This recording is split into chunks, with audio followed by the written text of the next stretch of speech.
देखिए, पूरी दुनिया में एक इंसान जागा हुआ है और सभी सोए हुए हैं। पूरी दुनिया में एक आँख वाला है और सभी अंधे हैं। पूरी दुनिया में एक सही है, बाकी सब पागल है।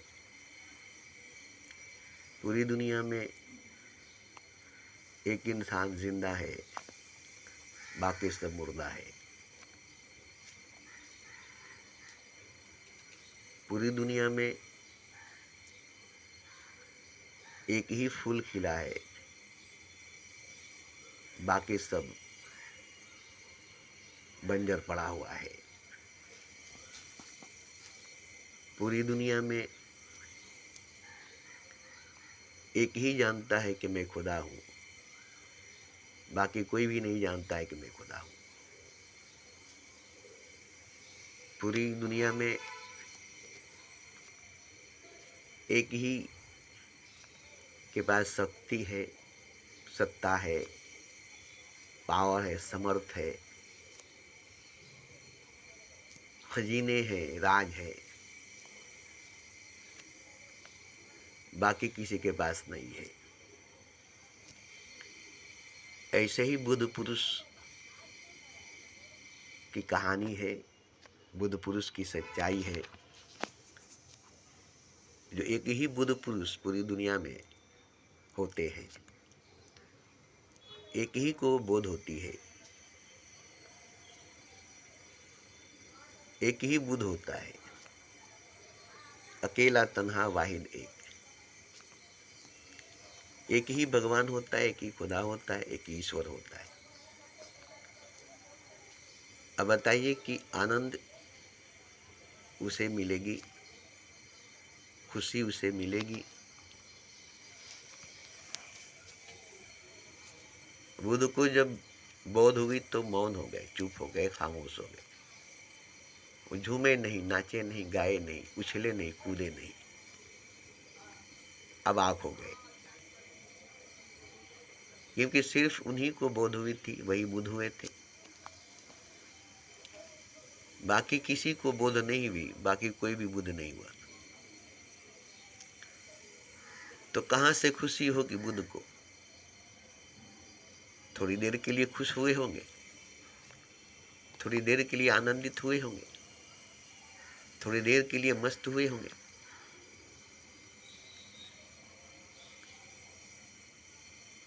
जैसे मोर जब नाचता है तो पूरे पंख फैला देता है, खूब मस्ती में नाचता है, मगर जब अपने ही पाँव को देखता है, अपने ही पैर को देखता है, तो शांत हो जाता है। घिनौना पाँव, घिनौना पैर, बदसूरत पैर को देखते ही मोर नाचना छोड़ देता है, जबकि उसके सारे पर, सारे पंख सुंदरता की मिसाल है, खूबसूरती की मिसाल है, नक्काशी की हुई है। जिसको देखकर वो नाचता है और नाच करके वो देखता है, अपने ही पैरों को जब देखता है, अपने ही पाँव को जब देखता है,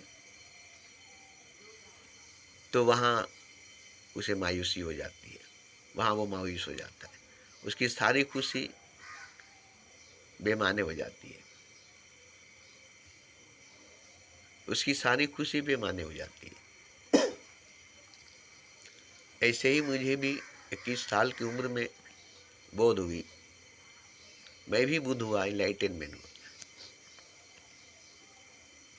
जैसे भी हो, जिस तरह से भी हो, मुझे ज़बरदस्ती हालात ने, परिस्थिति ने, या प्रकृति ने, ईश्वर ने, खुदा ने, या सभी देवी देवताओं ने मिलकर मुझे इनलाइटनमेंट कर दिया। मैं बहुत खुश हुआ। मुझे बड़ी खुशी हुई, मैं बहुत मस्त हुआ, मुझे बड़ी मस्ती मिली, बहुत झूम झूम कर गाता था, गा गा करके झूमता था। सभी लोग मुझे इज्जत देते थे, कोई साधु कहता था, कोई बाबा कहता था, इज्जत से नवाजते थे। मेरे आसपास सभी लोग बैठते थे, मेरी बातें सुनते थे। मुझे आम इंसान की तरह नहीं मानते थे, क्योंकि मैं आम इंसान की तरह था भी नहीं। इतनी ऊर्जा, इतनी शक्ति, इतनी पावर, इतना प्रेम, इतना करुणा, इतना दया मेरे अंदर एक साथ उखड़ कर बाढ़ की तरह, सैलाब की तरह आ गई, जिसमें मैं डूब गया। तो मैं बहुत खुश था कि चलो, मुझे इतनी ऊर्जा, इतनी शक्ति, इतनी पावर मिली है, मुझे खुदा मिला है, मैंने खुदा को पाया है। और खूब झूमता था, खूब गाता था, और वक्त मिलती थी तो बॉक्स बजा करके फिल्मी गाने मैं गाता भी था और फिल्मी गाने सुनता भी था, और देवी देवताओं की, मस्त फकीरों की, पैगंबरों, तारों की, तीर्थंकरों की बातें किया करता था।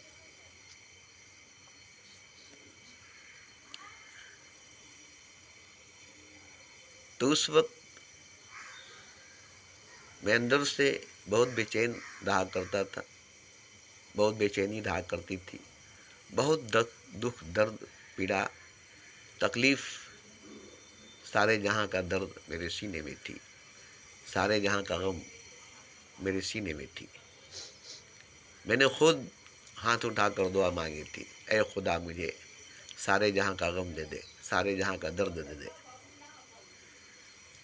और मेरे हिस्से की खुशी सारे जहाँ को दे दे, मेरे हिस्से का सुख सारे जहाँ को दे दे।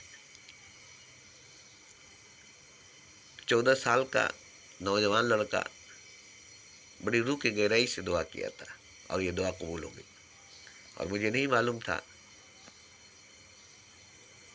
कि इसका अंजाम क्या होगा, और सारे जहाँ से गम मेरे सीने में आने लगी, सारे जहाँ के दर्द मेरे सीने में आने लगी, सारे जहाँ का दुख मेरे जीवन में आने लगी, और मेरी खुशी सारे जहाँ में बढ़ गई, मेरी आनंद, मेरी मस्ती सारे जहाँ में बढ़ गई। मैंने खुद बांट दिया, नहीं लिया, गम को अपना लिया, खुशी को नहीं, दुख को अपना लिया, सुख को नहीं, दर्द को अपना लिया, चैन को नहीं, और इसी में मस्त रहा। जितना दर्द सीने में होगी उतना ही मजा जीने में होगी, जितना गम जीने में होगी,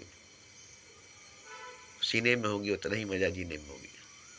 जितना दुख, जितनी तकलीफ, जितना पीड़ा सीने में होगी, उतना ही मजा जीने में होगी। ये मैं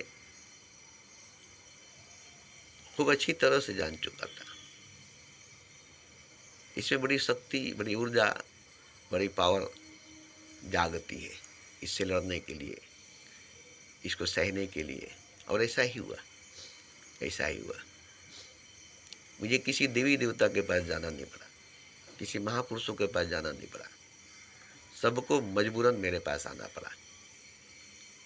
जैसे एक चिराग जलती है तो परवाने आ ही जाते हैं, एक फूल खिलती है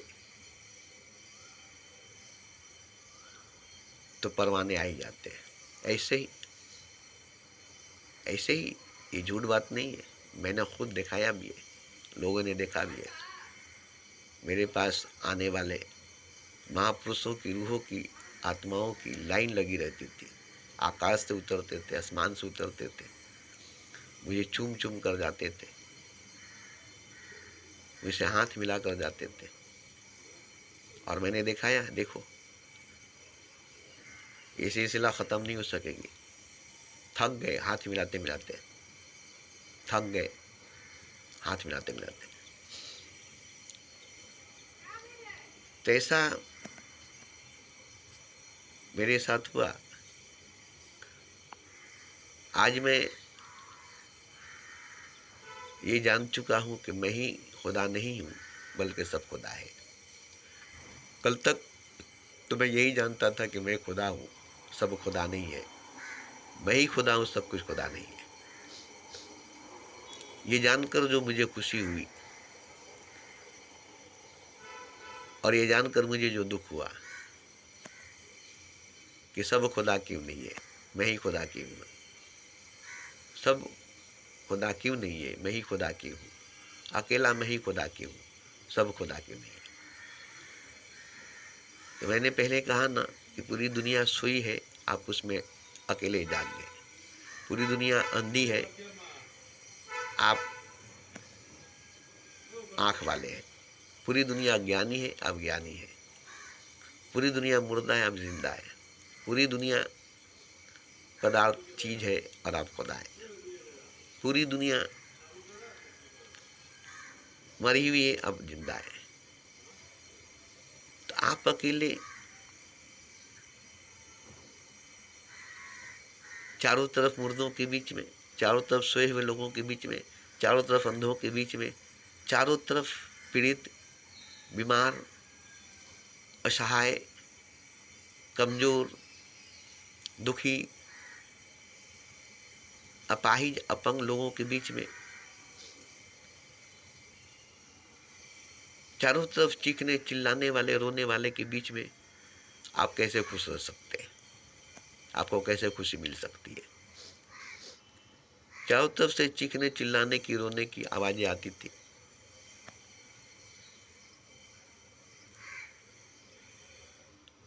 जिसको दबाकर मैं रखता था, जिसको दबाकर मैं रखता था, सुनना नहीं चाहता था। सिर्फ रोने की, चीखने की, चिल्लाने की आवाजें।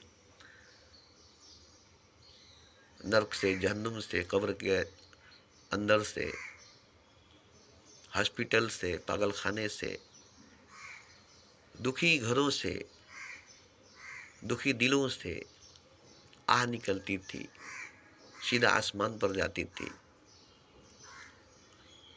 और वो सब मुझसे टकराती थी। क्योंकि मैं सुनता था, मुझे सुनाई देती थी। मैं सुनता था, मुझे सुनाई देती थी। सुन सुनकर मैं तड़प जाता था। इतने दुखी, इतने बीमार, इतने परेशान, इतने मजबूर, इतने कमजोर, इतने लाचार। आपको यकीन नहीं होगी, ईद के दिन मैं नया कपड़ा पहनकर नमाज पढ़ने गया। वापस जब नमाज पढ़ कर के आया तो ढेर सारे फकीर, ढेर सारे भिखारी फटे पुराने कपड़े पहने हुए थे, भीख मांग रहे थे। मैंने देखा कि आज मैं इतना खुश हूँ, नए कपड़े पहना हूँ, जेब में ज़्यादा पैसा है, और इतने सारे भिखारी, इनके बदन पर फटे कपड़े हैं, हाथ में खुजरे पैसे हैं। इतने दुखियों के बीच में मैं अकेला खुश हूँ। उस वक्त मेरी उम्र 12 साल की थी। मुझे बहुत बुरा लगा। उस दिन से मैं ईद का नमाज पढ़कर, कपड़ा उतार कर, पुराना कपड़ा पहनकर दिन भर रहता था, ईद नहीं मनाता था। मुझे दुखी लोग, परेशान लोग, बीमार लोग, लाचार मजबूर लोग ज्यादा दिखाई नहीं देते थे। हालांकि अमीर लोग थे, राजा महाराजा थे, खुशी लोग थे, जन्नती लोग थे, स्वर्गवासी लोग थे, देवी देवताएं थे, बस फकीर थे, पैगंबर अवतार थे, ये सभी थे। मगर इन लोगों को देखकर मुझे जो खुशी होती थी, थोड़ी देर के लिए वो सारी खुशी गम में बदल जाती थी। क्योंकि संख्या ज्यादा है, तादाद ज्यादा है दुखियों की, परेशानों की, बेचैन मजबूर लाचारों की, चाहे जैसे भी हो, उन्हीं की अपनी करतूत है, अपने कर्मों का फल है, ये मैं जानता हूँ। जैसा किया वैसा पाया है। फिर भी अनजाने में किया है, अज्ञानता में किया है, बेहोशी में किया है, जानबूझ करके नहीं किया है। अब उनको फल मिल रही है भोगने के लिए, अब उनको सजा मिल रही है भोगने के लिए, जबकि वो गुनाह जानबूझ करके नहीं किए, गलती जानबूझ करके नहीं किए, मगर सजा उनको होश में ला कर दिया जाता है। यही एक इंसाफ करने वाले पर मुझे बहुत बुरा लगता है। क्योंकि देखिए, कत्ल किया जो, वो तो बेहोश था, नशे में था, वो तो जानता भी नहीं था उसने कत्ल कर दिया। अब उसे होश में ला करके सजा दिया जाता है, जबकि इंसाफ तो यही थी कि उसे भी बेहोशी में रखकर सजा दिया जाता, होश में ला कर नहीं। जैसे कत्ल किया था, जिस हालत में था वो, सजा भी उसी हालत में दिया जाए, तो ये मुझे ठीक थी, ये इंसाफ था कि कातिल जो कत्ल किया है वो तो बेहोशी में, नशे में था, उसे मालूम ही नहीं थी, उसे पता ही नहीं था कि वो कत्ल कर रहा है, किसका कत्ल कर रहा है, किसका खून कर रहा है। मगर अब उसे सजा दी जा रही है तो पूरे होश आवास में, होश देकर सजा दी जा रही है।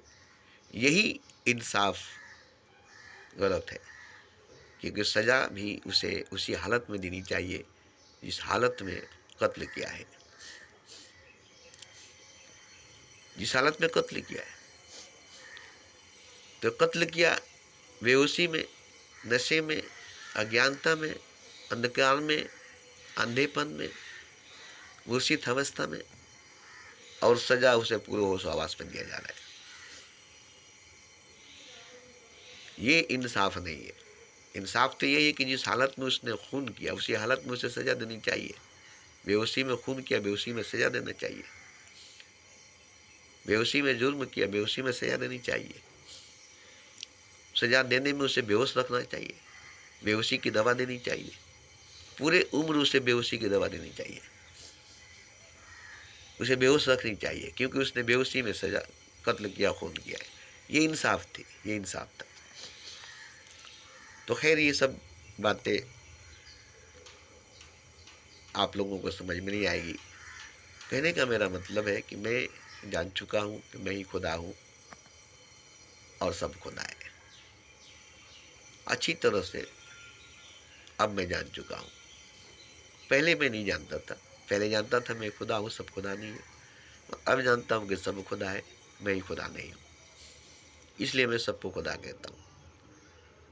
लेकिन यहाँ ये है कि मैं जानता हूँ कि मैं खुदा हूँ और सब खुदा है। यही बात सब जानते तो,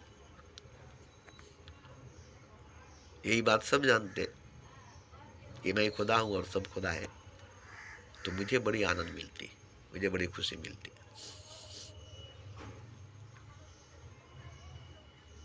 और मैं यही चाहता हूँ कि सब जाने कि मैं खुदा हूँ, खास करके इंसान, खास करके मनुष्य जाने कि मैं खुदा हूँ और सब खुदा है, सब कुछ खुदा है। ये मनुष्य के लिए जरूरी है, इंसान के लिए जरूरी है। ये जानना मनुष्य के लिए, इंसान के लिए जरूरी है। और ये धर्म वाले, मजहब वाले जानने नहीं देंगे, कभी भी ये धर्म वाले, मजहब वाले जानने नहीं देंगे। अगर आप जान भी लेंगे तो ये लोग आपको मानने नहीं देंगे, ये लोग आपको मानने नहीं देंगे। मैं हूँ, जान चुका हूँ, मजहब वालों का, धर्म वालों का मुझ पर नहीं चलती है, क्योंकि जानने के बाद एक शक्ति जाग जाती है, पावर जाग जाती है। अब धर्म वाले, मजहब वाले बेजान मुर्दा क्या उखाड़ लेंगे मेरा, क्या उखाड़ लेंगे मेरा। वो भी खुदा हूँ मैं, ये मैं जानता हूँ, वो भी खुदा है मगर वो नहीं जानते।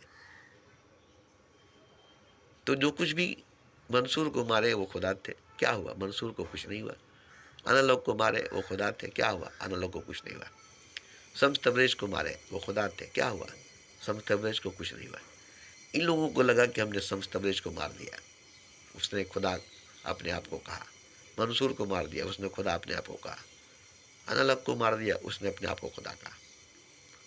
इसलिए हमने फतवा लगाकर उसे जान से मार दिया। मगर ये नहीं जान सके कि जो खुदा कहा वो खुदा था ही, और जो खुदा था ही वही खुदा कहा था। वहाँ मंसूर कहाँ था, वहाँ नलक कहाँ था, वहाँ शम्स तबरेज़ कहाँ था। 3 आलिमों को, पंडितों को, फतवा लगाने वालों को खुदा दिखाई नहीं दिया, मंसूर दिखाई दिया, नलक दिखाई दिया, शम्स तबरेज़ दिखाई दिया। जैसे साइंस को पदार्थ दिखाई देती है, परमात्मा नहीं, ऐसे ही मजहब वाले को, धर्म वाले को सब कुछ दिखाई देता है, खुदा नहीं, सब दिखाई देता है, खुदा नहीं। तो साइंस भी अंधा है, वो पदार्थों को देखता है, परमात्मा को नहीं। मजहब भी अंधा है, वो सबको देखता है मगर खुदा को नहीं। खुद इकरार करता है कि हम सब अंधे हैं, खुदा को नहीं देख सकते। खुदा को देखने वाली आंख हम सबके पास नहीं है। तो धर्म वाले, मजहब वाले खुद को अंधा मान कर बैठे हैं, खुद को अंधा समझ कर बैठे हैं और सबको अंधा बना कर बैठे हैं।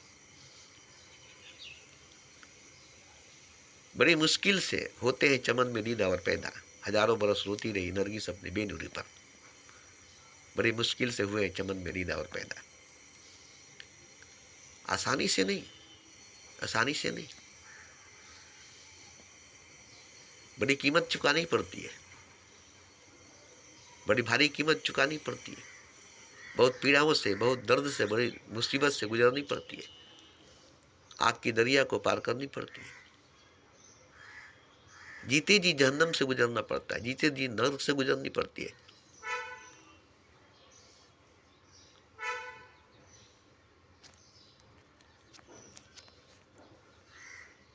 मगर होता क्या है कि जाग जाने के बाद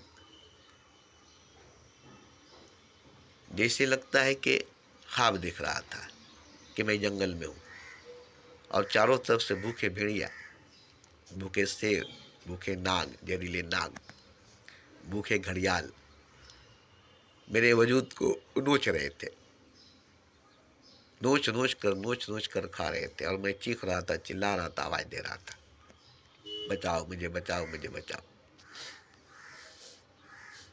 और कोई वहां बचाने के लिए नहीं है, वहां कोई बचाने के लिए नहीं है।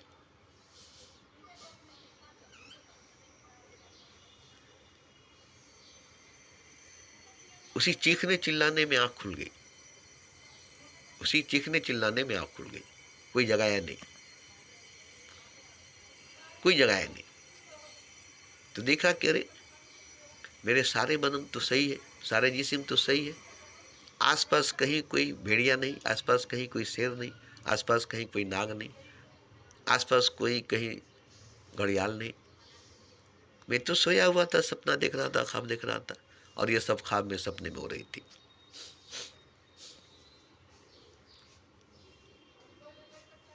तो जितने दुख दर्द तकलीफ मुसीबत बेचैनी परेशानियां मेरे साथ हुई थी, अचानक सब गायब हो गई। वो मैं हूं ही नहीं, वहां मैं था ही नहीं। मैं तो सोया था अपने बिस्तर पर, अपने घर में, सपने में, ख्वाब में जंगल में गया था और मुझे नोचा जा रहा था, नोच नोच कर खाया जा रहा था, और मैं चीख रहा था, चिल्ला रहा था, आवाज दे रहा था, कोई भी सुन नहीं रहा था। लेकिन जैसे ही आंख खुल गई तो मेरे सारे बदन के जिस्म के हिस्से बिल्कुल सही सलामत, कहीं खरोच नहीं, कहीं जख्म नहीं, कहीं घाव नहीं।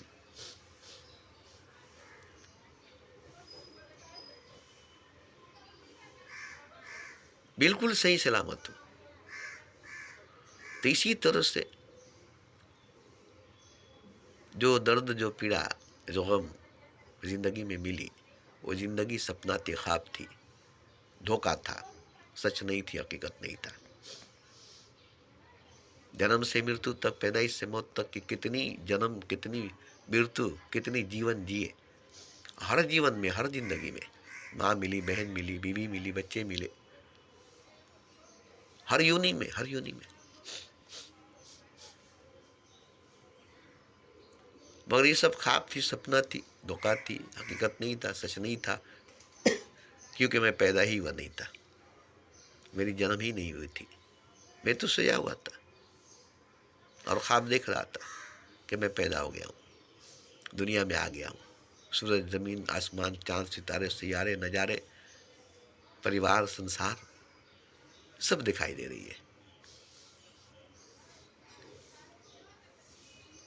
और जैसे ही जागा तो बस सब गायब हो गई, सब गायब हो गया।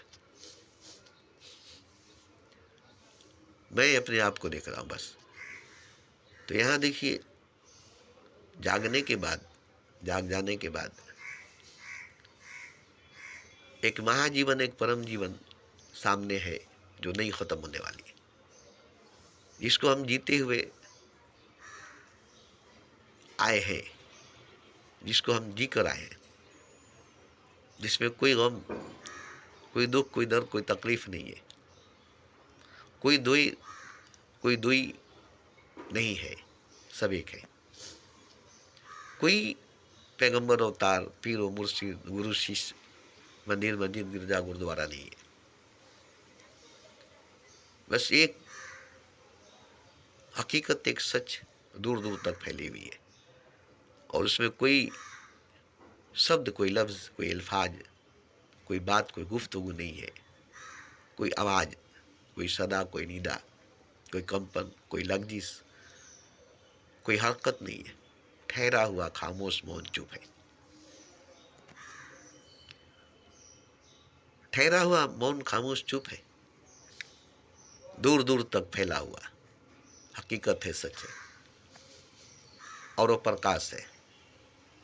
कहीं अंधकार नहीं, कहीं छाया, कहीं शैडो, कहीं प्रतिबिंब नहीं, और कोई काया, कोई आकार नहीं, निराकार, कोई वजूद नहीं, ला वजूद, कोई शरीक नहीं, ला शरीक। और एक भी कहना नामुमकिन है, एक भी कहना गलत है, क्योंकि एक कहने से सीमित हो जाएगा, हद में आ जाएगा, दायरे में आ जाएगा। असीम है, अजीम है, अनंत है, विराट है, एक नहीं है। वो गिनती में आएगा नहीं, वो गिनने में आएगा नहीं, सीमा में, हद में, सरहद में, दायरे में आएगा नहीं। तो वो हकीकत, वो सच हमेशा से थी, हमेशा से है, और वही है। इसलिए मैं कहता हूँ कि बुद्ध भी नहीं है, कबीर भी नहीं है, नानक भी नहीं है, मोहम्मद भी नहीं है, राम भी नहीं है, कृष्ण भी नहीं है, नानक, मीरा, मरियम, ये सब